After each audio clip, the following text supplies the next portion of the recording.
তাই এই ঘটনাটা উমর রাদিয়াল্লাহু আনহু দেখেছিলেন। ওই দিন এই ঘটনাটা উমর রাদিয়াল্লাহু আনহু দেখলেন এবং বাসায় গিয়ে তিনি চিন্তা করতে থাকলেন যে সব ফাসাদের মূল মনে হয় মুহাম্মদ। এই ব্যক্তিটার কারণেই আরবের মধ্যে বিভক্তি সৃষ্টি হচ্ছে, ফিতনা ফাসাদ সৃষ্টি হচ্ছে। তাহলে আমার করণীয় কি? আমিও তো একটা গোত্রের নেতা, তিনি আদি গোত্রের নেতা ছিলেন। তো তিনি খোলা তরবারি হাতে চললেন, এবার তিনি নবীজিকে হত্যা করলেন। ওই যে ঘটনাটা জানেন আপনারা।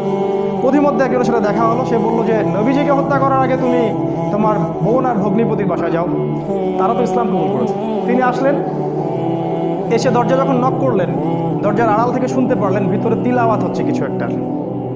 সূরা তাহা তিলাওয়াত হচ্ছিল। তাহা মা আনজালনা আলাইকাল কুরআনা লিতাশকা ইল্লা তাযকিরাতান লিমান ইয়াখশা তানজিলাম মিম্মান খালাকাল আরদা ওয়াস সামাওয়াতিল উলা আর রহমান আলাল আরশি ইস্তাওয়া। তিনি দরজা খুলে ঢুকলেন এবং জিজ্ঞাসা করলেন, মা কুনতুম তাকরাউন, তোমরা কি